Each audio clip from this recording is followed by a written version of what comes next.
Hi Angels. This will be the chapter 4 of You Are My Heroes by Lavender Thoughts 21 on AO3. Tsukauchi's check in Aizawa watched as Midoriya walked around the coffee table, mumbling as he traced the rug with his steps before stopping where he started. Bakugo was too busy watching the television to acknowledge what the other boy was doing. Instead, Bakugo's eyes were fixed on the television as he bit his nails. Izuku traced around the rug one more time and happily flapped his hands. That's when Aizawa realized he was counting his steps, and had arrived at the same number as his first go-around. Izuku tapped his belly a couple of times before climbing on top of the couch. Izuku tried to sit next to Katsuki, but once the kids started headbanging on the soft couch, Bakugo roughly pushed him away. Aizawa was worried that maybe Izuku would whine at the sudden harsh movement, but the green boy simply picked himself back up. "Sorry," Izuku muttered before moving to the other end of the couch, where he started his head banging again. This time the hits were softer. The kid was adjusting, so the blonde wouldn't feel the couch moving. Now that the boys were settled down, Aizawa sat down at the dining room table, taking this opportunity to look at the papers given to him last night. Katsuki Bakugo, 3 years old, birthday April 20th notes. Neurodivergent, hard of hearing. Trouble with speech, possibly nonverbal. The notes were short on the boys, seeing that it was just a few key information, and Aizawa wondered if maybe he would get more papers as his friend investigated the boys' situation. Instead of wondering, Aizawa read the notes on the green-haired boy. Izuku Midoriya, 3 years old, birthday July 15th notes. Neurodivergent, hates bright light, avoids eye contact. And that was it on the 2 boys! No record of immunization or even official documents. Usually there was more to go by, but this was an emergency placement. Less than 24 hours ago, they were surviving on their own. Aizawa trusted that Tsukauchi would bring the rest of the papers some other time, and hopefully an update on their situation. All he knows is that these 2 survived by themselves at home for a couple of days, maybe a week or 2. Aizawa paused as he remembered Tsukauchi's words. They were alone with dead bodies. Instantly, scenarios appeared in his mind. Did these 2 see the dead bodies? How long did they stay in the house before going out to look for food? Aizawa's mind stopped the awful thoughts when the doorbell rang. "Ding dong!" Izuku yelled out, still looking at the TV. Aizawa opened the door, and it was no other than the man himself, Tsukauchi. The man held a full trash bag in one of his hands. Aizawa assumed it was the kids' clothes. "Rough morning. You look like you need some coffee." Tsukauchi smiled brightly at Aizawa before holding out a cup that was in his other hand. "They told you already?" Aizawa asked as he took the cup from the overly cheerful man. He glanced at the clock in the kitchen at 8:32. "About those 2 runaways?" Tsukauchi asked rhetorically as he pointed to the 2 kids on the couch. Bakugo glared at Tsukauchi, scooting over to Midoriya's side. Izuku glanced at the man for a second before looking at Bakugo, who just huffed at him. Izuku started humming to himself and rocking in his seat. His hands that were once idle on his sides were now pushing down on the couch. Bakugo, who was only biting his nails earlier now, had his thumb in his mouth, chewing softly. "Yeah, I started to use the chain on the very top," Aizawa assured him. "It was your first accident in the last few years, and honestly, we didn't give you any information. This won't change anything." "Any info on them?" Aizawa asked. Tsukauchi opened the trash bag and pulled out some papers. The rest of the bag contained clothes and other items. "Here's some copies of their records. I meant what happened to them before they got here." "Sorry, it's still under investigation." "Don't wait up on the details, Shouta. That's not your job," Tsukauchi said. But Aizawa still wanted to know. "How are you guys?" Tsukauchi asked as he walked to the living room. Izuku squeaked as the man got closer to him, reaching out to Bakugo's hand, who quickly accepted it. Izuku kept his eyes locked on the TV, rocking more violently. "Katsuki, you okay there?" Tsukauchi asked the blonde, noticing the bandage on his palm. "Just a scratch," Aizawa piped up from behind Tsukauchi. "Is that true, Bakugo?" Tsukauchi asked, and Aizawa felt a bit of betrayal in his chest. But of course he knew it was unwarranted. It was the man's job to ask questions and keep kids safe. Bakugo looked straight into Tsukauchi's eyes and sneered angrily at him, though after a moment he nodded, communicating that he was fine. "Going home," Izuku squeaked out, his free hand finding its way to his green curls. Tsukauchi thought about what to say, but before he could form a sentence, Aizawa took over. "No, you aren't going back. That place isn't safe anymore.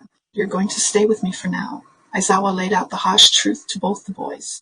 Tsukauchi's smile had completely vanished, and instead his lips formed an irritated line. Aizawa never lied to kids, no matter how terrible the truth was. To Aizawa's surprise, it wasn't Izuku who started crying. Instead, the quiet Bakugo had huge teardrops falling from his eyes. The boy angrily wiped them away from his face and was visibly vibrating. Bakugu, are you okay? Aizawa asked, but the boy didn't respond. It looked like he was zoning out. Katsuki, sweetheart, please respond. Aizawa tried again in a slightly louder voice, in case the blonde didn't hear him. He's probably taking it pretty hard. That was his house, Tsukauchi said, and urged Aizawa to follow him to the dining room for a sit-down. Aizawa watched as the blonde let go of Izuku's hand, choosing to curl up and lay on his side. His thumb was back in his mouth as he started chewing it once again. Aizawa took one last look at the two boys who were at the edge of having a meltdown, then decided that for the best he had to leave them alone. His house? Aizawa questioned as he took the seat in front of Tsukauchi. Yeah, Katsuki lived there for the past 3 years with his mom and dad. They were the ones police found dead at the scene. Izuku didn't live there until recently. About 7 months ago, both Izuku and his mother were in a car accident. The boy survived unscathed, but his mother sadly passed away due to her injuries. Mitsuki Bakugu is Izuku's godmother, and has been taking care of him till now along with her husband. Aizawa processed the words being said to him. They were both found dead. Are you thinking a villain murdered them? Shouta, you know you're not allowed that information, Tsukauchi said firmly. Before Aizawa could ask more, there was a ringing of a phone. Tsukauchi picked it up and talked about meeting some other person for work, probably a foster parent. Gotta go, Tsukauchi said, and waved a small goodbye before returning to his phone. The man left Aizawa alone and pointed at the trash bag, reminding him of its existence. Aizawa got up and locked the door behind the man, not chancing another escape. Next was the bag.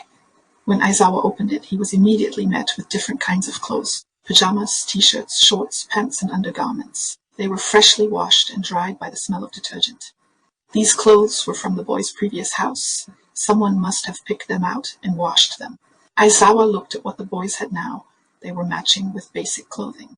No named brands or patterns, just simple white shirts and light brown pajama pants. Standard clothing that was probably bought quickly at some store, just in a pinch to properly wash the boys before being dropped off. Aizawa thought about changing the boys' clothes right now. They weren't dirty, but it felt wrong to leave them in the same clothes they slept with. However, Bakugu was already distressed from Tsukauchi's visit, and Izuku was barely holding on himself. And that's a wrap. Thank you for watching Leo's Number World. The voice on the TV concluded its programming, the clock striking 9 o'clock as it did so. And that's a wrap. Izuku mimicked the words of the television, hopping off the couch and walking around the rug again, mumbling the number of his steps. Aizawa made the connection that maybe that's where Izuku learned how to count. The man himself didn't pay much attention to the show they were watching, but recalled hearing multiple instances of counting. Bakugu, who still had tears in his eyes, quickly got up and grabbed the remote from the coffee table. The TV turned off with a press of the power button. There's still some cartoons I can put on, Aizawa told the boy, thinking maybe the boy didn't know about the other channels. Bakugu shook his head no while wiping away his tears. Instead, he looked at the crayons and paper just under the TV stand. Playtime! Izuku piped up, running down the hall and into their bedroom. Hold on, darling, Aizawa called after Izuku and ran after him. No play? Izuku asked, slowing down in front of the toys displayed in the bedroom. Yes, play. Just bring them to the living room where I can watch you, Aizawa said, and Izuku jumped excitedly up and down. A pang of guilt ran through Aizawa as he realized the two boys were surrounded by girl stuff. With all the toys, the sheets, and even the color of the walls, it was evident that a girl once lived here. Aizawa's heart felt sore as he thought about the brown-haired, pink-cheeked girl he fostered for the better part of a year. Aizawa looked at the ceiling that still had foam padding. The girl had a gravity quirk, and she often awoke sleeping on the ceiling. Aizawa was brought back to the present by Izuku's excited squeal. The little one had found a pro-hero plush of All Might, something Aizawa had won at a carnival with the girl. All Might! Izuku grabbed the small plush and hugged it, squeezing the fabric with all his strength. You like pro-heroes? Aizawa asked, and the boy shook his head up and down excitedly. You want anything else from here? Aizawa asked, and Izuku looked around, his eyes locking onto a plastic horse from the small stable. The boy grabbed it and ran back to the living room, Aizawa trailing behind. Kachan! All Might! Izuku said excitedly, and Katsuki turned to see him. Bakugu's eyes instantly shined bright as he caught a glimpse of the plush in Izuku's hands. Want to share? Izuku asked, handing Bakugu the plush, but the boy just huffed, turning back to the coffee table. The little boy had successfully grabbed some blank paper and a box of crayons and markers. Play after? Izuku asked, and Bakugu nodded. It was obvious he was interested in the pro-hero, All Might as well, but didn't want to abandon his started project. Aizawa looked at the paper in front of Katsuki. hoping to see some pictures from the blonde's mind. There wasn't much of an image, more of several different shapes of different colors, like an oval that was meant to be a circle and other attempts. Seeing that Bakugo wasn't going to play with him that instant, Izuku set the toys on the floor. He grabbed a paper from the neat pile on the table and picked up a marker. Aizawa switched on the light of the living room so the boys could have a better look at their papers. Izuku squealed at the harsh white light, lifting his hands to his face, marking his face with the marker. Too bright, Izuku cried out as he rubbed his eyes with a tiny fist. The lights went out as Aizawa turned the switch off again. Sorry, babe, how about this light instead? Aizawa asked, pulling the chain of a lamp that was next to the couch. Dim orange light lit the room and Izuku uncovered his eyes. Better? Aizawa asked, and Izuku nodded, getting back to his drawing. With that, Aizawa moved the lamp to the coffee table, making sure the cord wasn't in their way. Midoriya started to draw with his right hand, but his left began to tap all his left fingers on his thumb repeatedly as he focused. All his energy was escaping through his fingers as he held himself still while standing on his knees, his right foot occasionally jerking side to side. Izuku's drawing was different from Bakugo's, but somehow similar. The two drawings were the same in the sense that they didn't draw anything scenic, like most kids their age. Different in that Izuku didn't try to mimic known objects, but rather grouped lines and swirls, occasionally changing color. Crunch Aizawa looked at Bakugo as he spat out a pen cap. The boy had gotten it from the box of mixed crayons, pencils, and pens. Luckily, though, it was just a pen cap and not the actual pen, which could have exploded ink in the boy's mouth. Let me see, open your mouth. Aizawa kneeled down to Bakugo, who spat out a final piece of plastic. Aizawa sighed in relief as the boy showed his mouth. No plastic shards left behind in his mouth. Aizawa did note the scars on the inside of the mouth cheeks, mostly on the left side.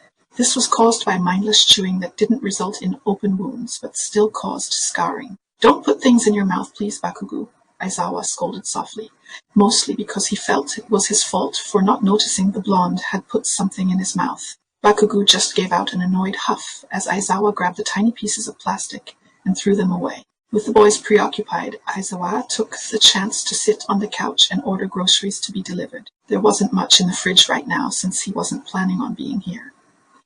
He also added a couple of other things, like some boy toys, dimmer light bulbs, and plates with a divider. Bathroom! Izuku shouted, jumping up.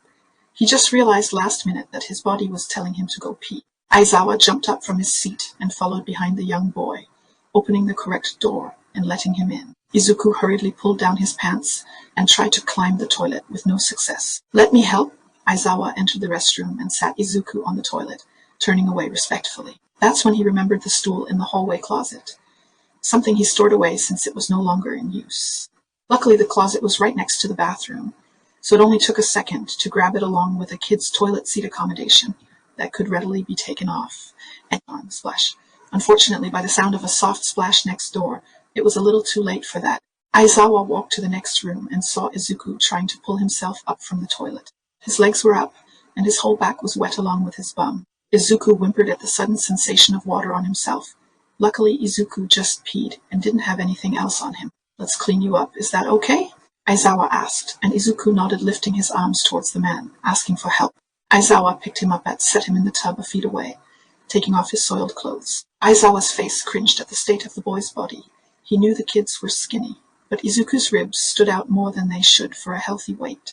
I'm sorry, Izuku mumbled, pulling his curls harshly. It's okay, babe. Accidents happen, Aizawa reassured him. Give me 1 second. Aizawa left the boy alone in the safety of an empty tub, just to take a look back in the living room. Bakugo was still on his knees, drawing on the paper in front of him. Completely ignoring the commotion happening behind him, Izuku fell in the toilet. I'm going to wash him up real quick. You stay there, okay, Bakugo? Aizawa said slowly to the boy, grabbing some clothes from the trash bag still at the entrance. The blonde just huffed, keeping focus on the task in front of him. This is the end of Chapter 4. I'll see you in Chapter 5. Have a good day, angels.